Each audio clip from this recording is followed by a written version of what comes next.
दोस्तों, आपके शहर में आम कितने रुपए किलो की दर से बिक रही है? 100 रुपए, 150 रुपए या 200 रुपए किलो? दोस्तों, यदि मैं आपसे कहूँ दुनिया में पाया जाने वाला सबसे महंगा आम 2,70,000 रुपए प्रति किलो की दर से बिकता है, तो क्या आप यकीन करेंगे? यदि मैं आपसे पूछूं कि आप आम की कौन-कौन सी किस्मों के नाम जानते हैं, आपका जवाब क्या होगा? दशहरी, लंगड़ा, चौसा, नीलम, अल्फांजो यही ना? लेकिन मैं आपको बता दूं, भारत में 1000 से भी ज़्यादा किस्मों के आम पाए जाते हैं और राष्ट्रीय आम महोत्सव जिसका आयोजन इंदिरा गांधी कृषि विश्वविद्यालय रायपुर में किया जा रहा है, वहाँ 150 से भी अधिक किस्मों के आम का प्रदर्शन किया जा रहा है। दोस्तों, आपने आम से बनने वाले कितने तरह के पकवान का स्वाद चखा है? आपको बता दूं, राष्ट्रीय आम महोत्सव जिसका आयोजन इंदिरा गांधी कृषि विश्वविद्यालय रायपुर में किया जा रहा है, वहाँ आम से बनने वाले 56 से भी अधिक तरह के पकवानों का प्रदर्शन किया जा रहा है। इंदिरा गांधी कृषि विश्वविद्यालय रायपुर संचालनालय उद्यानिकी एवं प्रक्षेत्र वानिकी तथा प्रकृति की ओर सोसाइटी के संयुक्त तत्वाधान में 12 से 14 जून 3 दिवसीय राष्ट्रीय आम महोत्सव की शुरुआत आज से हो गई है। और यदि आप भी आम में रुचि रखते हैं तो इस राष्ट्रीय आम महोत्सव में आप भी शिरकत कर सकते हैं। आम के इस सफर में क्या है कुछ खास, चलिए जानते हैं। मियाजाकी आम, जो कि दुनिया का सबसे महंगा आम है, जिसे जापान में उगाया जाता है, इसकी कीमत करीब 2,70,000 रुपए प्रति किलो है। ये आम आपको राष्ट्रीय आम महोत्सव में देखने को मिल जाएगा। विशेषज्ञ बताते हैं कि आम की किस्म मियाजाकी की खेती आसानी से नहीं की जा सकती है। जापान की मिट्टी और वातावरण मियाजाकी आम के उत्पादन के लिए अनुकूल है, परंतु आजकल भारत के कुछ क्षेत्रों में मियाजाकी आम की खेती सफलतापूर्वक की जा रही है और इसका फल आपको राष्ट्रीय आम महोत्सव में देखने को मिल जाएगा।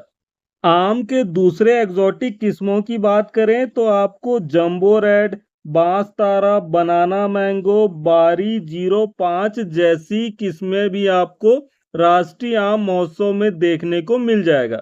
राष्ट्रीय आम महोत्सव में आप वीएनआर कंपनी के द्वारा विकसित की गई आम की विभिन्न उन्नत किस्मों को भी देख सकते हैं। इसके अलावा वीएनआर कंपनी के द्वारा विकसित की गई फालसा, कैरम्बोला, जैक फ्रूट, जामुन, नींबू और बेल की भी उन्नत किस्मों की प्रदर्शनी लगाई गई है।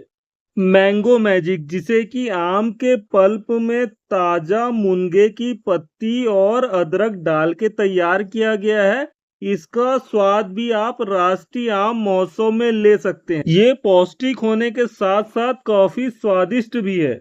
सेल्फी लवर्स के लिए राष्ट्रीय आम महोत्सव में सेल्फी पॉइंट भी बनाई गई है, जहां आप अपनी सेल्फी ले सकते हैं। दोस्तों, आम से बनने वाले 56 भोग का भी प्रदर्शन राष्ट्रीय आम महोत्सव में किया जा रहा है, जिसमें आम से बनने वाली कैंडी, चटनी, फिरनी, हलवा, आम का पाउडर, आम के बीज का पाउडर इत्यादि शामिल है। दोस्तों, राष्ट्रीय आम महोत्सव में मुझे गोबर से तैयार चटाई यानी कि मैट भी देखने को मिला, जो देखने में आकर्षक और टिकाऊ लगी। दोस्तों, राष्ट्रीय आम महोत्सव में आम के विभिन्न किस्मों के फल विक्रय के लिए भी रखे गए हैं और साथ ही आम से निर्मित विभिन्न तरह के उत्पादों का विक्रय भी राष्ट्रीय आम महोत्सव में किया जा रहा है। दोस्तों, देश और दुनिया में आम के किस्मों की भरमार है।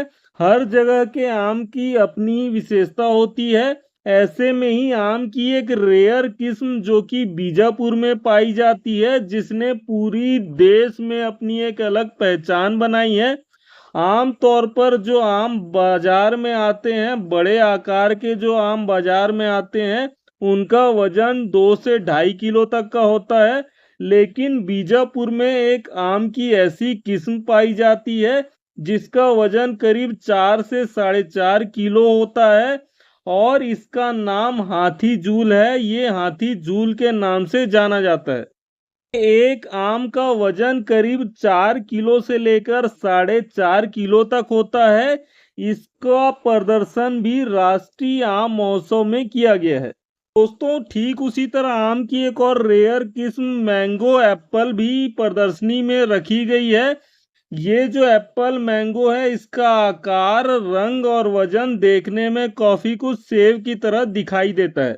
दोस्तों राष्ट्रीय आम महोत्सव में आम गुठलियों के दाम भी मिल रहे हैं। यदि आप राष्ट्रीय आम महोत्सव में 5 आम की गुठलियां लेकर पहुंचेंगे तो आपको पुरस्कार के रूप में एक आम दिया जाएगा। राष्ट्रीय आम महोत्सव में आम की खेती करने वाले किसानों की समस्या के समाधान के लिए संगोष्ठी का भी आयोजन किया जा रहा है। दोस्तों राष्ट्रीय आम महोत्सव में इंदिरा गांधी कृषि विश्वविद्यालय के फ्रूट साइंस डिपार्टमेंट के विद्यार्थियों द्वारा आम के फल से मैंगो बाइक और रोबोट जैसी कलाकृति तैयार की गई है जो स्वतः ही अपनी ओर ध्यान आकर्षित करती है।